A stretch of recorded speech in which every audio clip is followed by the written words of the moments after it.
Pues hola. Para aquellos que no me conocen de casualidad, pues mi nombre es Claudia y hace un tiempo el Señor me ha puesto una palabra en mi corazón que tengo la bendición de poder compartirla el día de hoy y que yo espero que de la misma manera que me tocó esa palabra, les toque no solamente hoy, sino para toda su vida. Quiero hacer una pequeña oración.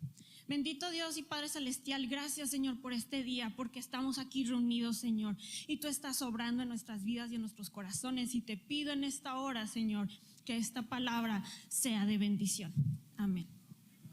Bueno, pues yo quiero empezar contándoles una pequeña anécdota. Hace un tiempo estaba platicando con un amigo y me decía, oye, ¿dónde viajarías si tuvieras que viajar en el tiempo en un evento bíblico? Y yo al instante le dije, mi escena favorita, a la cual yo iría, sería a Elías enfrentándose a los profetas de Baal, en el que se están peleando, están ahí como 800 profetas y Elías está solito. Y le dicen, después de que están ahí los profetas de Baal volviéndose locos y danzando y gritando, y su Dios pues está ahí ocupado a lo mejor en el baño. Y Elías le dice, ok, ¿saben qué? Ya se acabó, es el turno de Dios. Y yo les quiero leer el siguiente pasaje. En Primera de Reyes 18, 30, 32 dice, entonces Elías dijo a todo el pueblo, acérquense a mí. Y todo el pueblo se acercó a Elías. Entonces él reparó el altar del Señor que había sido derribado. Elías tomó 12 piedras conforme al número de las tribus de los hijos de Jacob, a quien había venido la palabra del Señor, diciendo, Israel será tu nombre. Con las piedras edificó un altar en el nombre del Señor. Y no quiero nada más detenerme en la cuestión de lo que hizo Elías, sino en la profundidad de cómo llegamos a ese evento que hoy recordamos. Y este es el tema de hoy, que es ¿qué tipo de altar estás construyendo? Bueno, antes de empezar, si es que empezamos, ¿qué es un altar? Un altar conocemos que es una estructura alta en la cual se utiliza para sacrificios e incienso al Señor. Y este es justamente el significado en hebreo que tiene durante el Antiguo Testamento. Pero en el Nuevo Testamento la palabra cambia, al igual que su significado. Ya no es solamente la palabra literal sacrificio a un animal, sino vista. Y curiosamente también la palabra deriva del nombre Hazael, la cual significa Dios ha visto. Entonces, la palabra altar ya no solamente significa sacrificio para el Señor. La palabra altar ahora significa que Dios tiene la vista en ti y que tú tienes la vista en el Señor. Amén. Muy bien. Entonces, qué padre, ¿no? Es decir, hay un altar en el que el Señor me está viendo y yo tengo mi vista puesta en Él. Pero en nuestra historia donde Elías se encuentra, eso no era el caso, sino que su vista estaba fijada en ídolos, en el que Acab, que no era Acab, sino Jezabel, su esposa, la que estaba reinando, con profetas que estaban adorando a ídolos, con un pueblo que se había enfriado respecto al Señor y que además, para variar, estaban persiguiendo a todos los profetas del Señor. Yo les digo, ¿no se han sentido, si es que es en este tiempo de su vida o antes, en un momento así, donde hay una sequedad, en el que hay Jezabeles, en el que hay profetas de Baal y que vienen a perseguir y que te dicen, no, debes de callar porque el Señor no queremos oír de Él? Pero yo les quiero decir algo, al igual que Elías, cuando estaba enfrente de esos profetas de Baal, y es que el Señor no te abandona, porque una vez más su vista está puesta en ti y tu vista está puesta en el Señor. Y ese fue el caso de Elías. Pero ¿cómo? ¿Cómo podemos hacer ese altar? En Romanos 12, 1, 2 lo dice. Debemos ser un sacrificio vivo, santo y agradable. ¿Amén? Muy bien. ¿Cómo creen que podríamos ser un sacrificio vivo, santo y agradable? Ay, gracias. Bueno, pues les tengo unas noticias que no nos agradan. Y es que estas noticias no vienen nada más del mundo, estas noticias vienen del Señor. Y es que para poder ser un sacrificio vivo, santo y agradable necesitamos las pruebas. A nadie nos gustan las pruebas, pero ¿por qué en lugar de no llamarlo las pruebas lo llamamos, no sé, campamento de entrenamiento para vencer y partido por Dios? Y es que Elías, antes de ser el profeta y el hombre de Dios, Elías, empezando el capítulo 18, era Elías el Tisbita. ¿Alguien sabe de dónde está ese lugar? Yo no. Elías salió de no sé dónde, salió solo, y empezando el capítulo el Señor le dijo: vete enfrente del rey Acab y dile en la cara, ¿qué crees? El Señor Dios dice no va a llover. Estaba solito, pero eso no era todo, porque el Señor sabía que venían más cosas y que Elías debía prepararse, y para esa preparación vienen las pruebas. ¿Y saben quién también pasó por un proceso? ¿Quién también se capacitó? Jesús. Así que sí, mientras yo le decía a mi amigo, ¿sabes qué? Me gustaría viajar en el tiempo de Elías, mi amigo me decía, yo en el tiempo de Jesús. Pues resultó mejor, porque sí, no hay una capacitación que no sea del Señor y que aparte ya la pasó. Entonces, ¿les parece si empezamos? Muy bien. Nada más quiero tomar agua.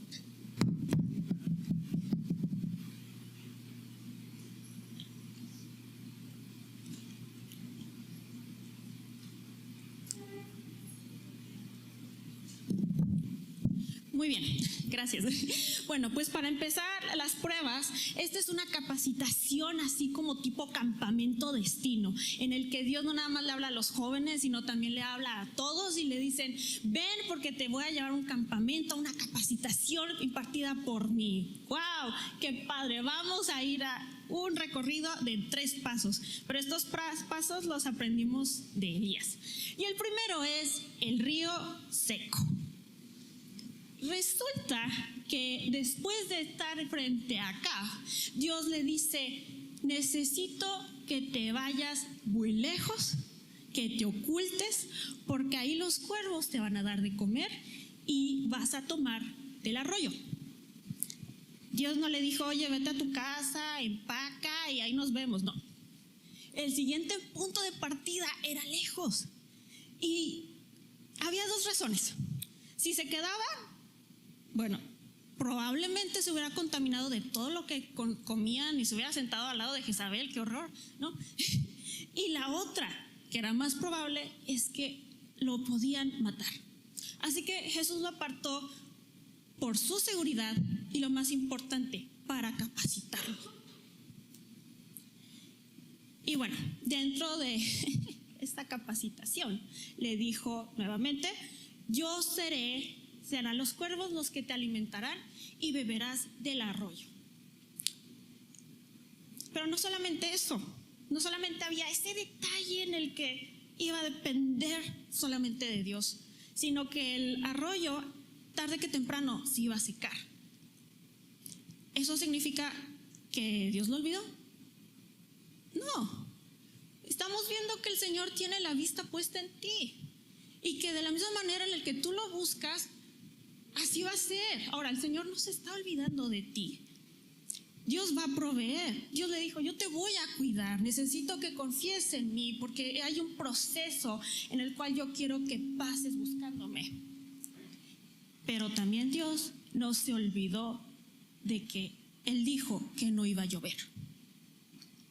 Y de hecho en Santiago vemos que Elías no solamente se la pasó orando, sino que se la pasó orando para que dejara de llover. ¿Quién de aquí se pone a orar por sus pruebas y de paso decir, sí, que siga sin llover? Ok, Alan, gracias. Bueno, pues, ¿qué creen? Como les digo, esta prueba no se va a pasar solamente por Elías, se va a pasar también por Jesús. Jesús, cuando fue enviado al desierto durante 40 días a ayunar. ¿Y Jesús qué fue lo que hizo? Oró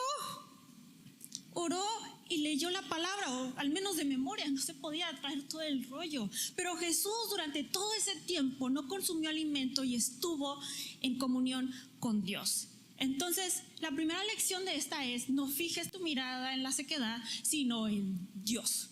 Y eso lo puedes hacer a través de ese ayuno, que es orando y leyendo su palabra. Este es tu primer armamento para cuando se está empezando la prueba. No necesitas ninguna otra cosa que traer de tu casa. Dios ya te la está dando. Y no fijes tu mirada si el río ya se secó, porque Dios está proveyendo. Y no hay mejor río de abundancia que Dios te puede dar que el de Él. Amén. Muy bien. ¿Listos? El paso 2 o prueba 2.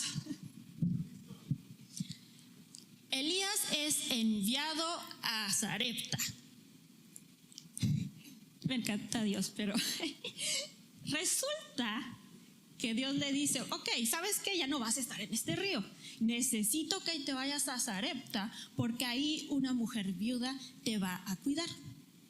Adivinen qué significa Sarepta. ¿De dónde deriva la palabra en hebreo Sarepta? Y es que significa fundirse. Pero si nos vamos a su sinónimo, ¿qué creen que significa? Significa crisol, prueba, tribulación. Literalmente Dios le estaba diciendo: Elías, necesito que te vayas a otra prueba. Y es cierto, digo, todos hemos pasado por eso, en el que hemos estado empezando en esas pruebas, en el que el río comienza a secarse, y llega un momento en el que decimos: ok, está bien, o sea, Dios ya está proveyendo, pero de repente Dios te quiere mover a otra prueba.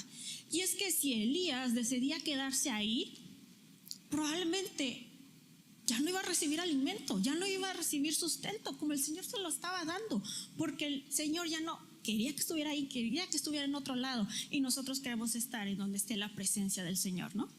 Aún cuando en ese lugar sea la prueba. Y no cualquier prueba estuvo Elías. Elías se encontró en un trayecto en el que, para empezar, era el más buscado de Israel. O sea, todos lo querían matar. O sea, en cualquier momento alguien lo ve, lo reconoce y dice: aquí está. Entonces era un trayecto peligroso, pero Elías agarró sus cosas, es que tenía sus cosas, y se fue. Llegando, se encuentra con un pueblo totalmente así abandonado, tipo apocalíptico si quieren, porque había una sequedad enorme, había hambruna. Dices: ay, Elías, yo creo que dijo: ay, pues ¿qué hago aquí? ¿No? Y de repente llega con la mujer viuda y le dice, porque el Señor se le dijo, muy seguramente le dijo: dame de beber y dame de comer. Y para variar, para Elías, además de todos estos incidentes que se encontró con que la mujer le dijo: oye, es que yo este alimento me lo iba a comer porque ya nos íbamos a morir mi hijo y yo. ¿Qué lugar Dios había mandado a Elías? Y este es otro punto que nos cuesta trabajo, porque no es nada más decidir a ese lugar, esa prueba. No, el Señor te mandó a ese lugar porque te está pidiendo que le hagas caso, te está pidiendo obediencia, pero no nada más obediencia, sino que te está pidiendo rendir algo. Y a veces el rendir algo para nosotros puede significar la muerte. ¿Quién creen que también obedeció y se rindió a la voluntad de Dios? Jesús, exactamente. Cuando Jesús estuvo orando en Getsemaní, rogando, llorando, y que incluso hasta su sudor era de sangre, o sea, estaba atribulado Jesús, y le dijo: Señor, si se puede, pasa de mí esta copa, pero hágase tu voluntad. Y muchas veces, honestamente, incluida yo, nos cuesta mucho trabajo decir: Señor, estoy pasando por esto, tengo miedo, me estás pidiendo casi que me muera, pero hágase tu voluntad. Pero el Señor, tan hermoso como es, nos dice, de la misma manera que Elías le dice a la mujer en Reyes 17, le dice: no temas. No temas porque no se va a acabar tu harina y tu aceite. No temas porque esas finanzas no van a aparecer, sino yo te las voy a multiplicar. No temas por hablar porque yo voy a estar contigo. No temas porque todas esas mentiras yo las he acabado, porque Cristo ya venció. Entonces, ¿por qué tememos morir? Eso que Dios nos está pidiendo, si Cristo ya lo hizo. Y esta es la lección. Sí, la lección. Esa, debes dejar morir para vivir. Y es aquí donde viene el tercer punto que nos duele, y es cuando sucede algo imposible. La mujer hizo caso y Dios le proveyó, pero a los días resulta que su hijo enferma y muere. Y ante algo así, en la lógica humana, ya no hay nada que hacer, es imposible. Su hijo ya se había marchado, se había ido. Y son puntos cruciales en los que incluso no solamente sufrimos, sino que también a veces le echamos la culpa a alguien. En este caso, la mujer le empezó a echar la culpa a Elías. Le decía: Elías, ¿tú qué haces aquí? ¿Yo qué te hice? ¿Me viniste aquí a atormentar por mis pecados? Y probablemente Elías también pudo haber volteado a Dios y decirle: Dios, ¿yo qué te hice? Yo no podría estar con esta mujer. ¿Por qué me está echando la culpa de que su hijo falleció? Les voy a decir algo también. Resulta que Dios te puso a ese punto donde parece de inflexión, en ese punto de dolor, en ese punto donde tú ya no puedes hacer absolutamente nada con tus fuerzas, ya no te puedes regresar a ese río, ya no te puedes regresar a tu hogar, porque Dios ya te pasó por todo este proceso, sino que Dios quiere saber si tu mirada va a seguir fija en Dios, o así como el pueblo fijó su mirada en los profetas de Baal.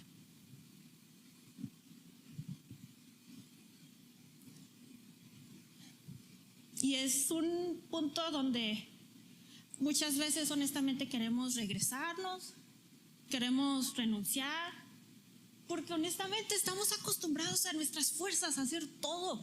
Pero el Señor, a través de Elías y a través de ti, de mí, también nos está diciendo: oye, necesito que aprendas estas lecciones que te estoy dando. Te estoy diciendo que dependas de mí, te estoy diciendo que rindas todo a mí, y ahora te estoy diciendo que acudas a mí. Y eso fue exactamente lo que hizo Elías, porque no le dijo nada, no le dijo: ay, mujer, tú no. ¿Saben qué le dijo? Le dijo Elías a la viuda: dame a tu hijo. Es tan hermoso cuando lo leí, porque ¿saben a quién me recuerda? ¿A quién me hace pensar? A Jesús diciéndome: dame tu pecado, dame tus problemas, dame tu tristeza, dame tu depresión, dame todo. Y ya lo hizo.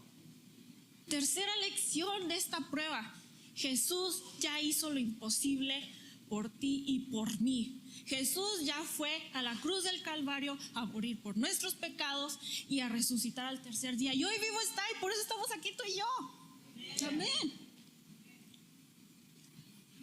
Y saber qué es lo mejor, que no solamente cargó tus pecados, cargó también esas emociones que estás cargando, cargó también ese enojo o esa sed de venganza y esa depresión o esa situación en la que te encuentras, porque no solamente ha vencido a la muerte, sino que también ya venció todas esas batallas, todas esas pruebas por las cuales Elías pasó. Él ya las había vencido. Solamente le había pedido a Elías: necesito que confíes en mí.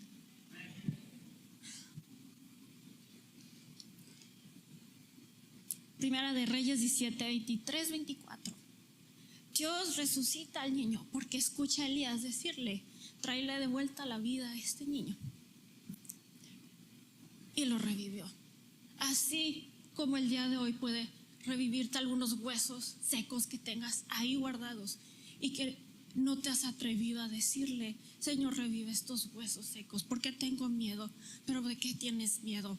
si Dios es Dios de lo imposible?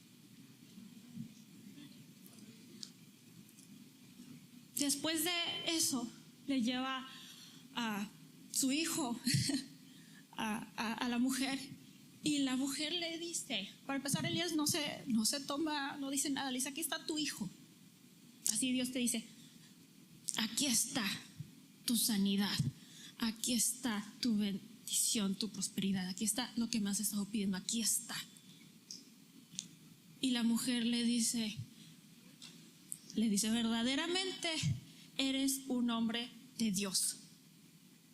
Ya no eres Elías el tisbita, es Elías el hombre y el profeta de Dios. ¿Y quién no quiere ser el hombre y la mujer de Dios? ¿Quién no quiere ser ese hombre y esa mujer que ya está preparado y que ya ha pasado por pruebas, y que no solamente Dios trabajó contigo, sino que a través de ti, a través de esa prueba, tú también fuiste de bendición para una persona que estaba fría, que estaba aislada, y que su corazón regresó al Señor? Porque eso que pasó ahí con esa mujer fue solamente algo pequeño que se volvió en grande cuando convocó a todos esos profetas y su altar no encendió, y cuando construyó nuevamente el altar de Dios y descendió fuego, todos los corazones del pueblo de Israel regresaron a Dios. Y por último, la prueba inició con el Señor diciendo: ya no va a llover. Y así empezó la prueba. Pero de la misma manera en que también Elías oró por esa prueba, por ese cese de lluvia, también oró de manera ferviente para que comenzara a llover. Y así, de la misma manera en que vinieron tus pruebas, de esa misma manera van a acabar. Y así como esta palabra, yo espero que así haya sido de bendición, no solamente si estás pasando por una prueba en este momento, sino en el futuro, o que lo hayas pasado. Solo quiero que recuerdes esto: búscalo, ríndete a Él, e incluso pide lo imposible.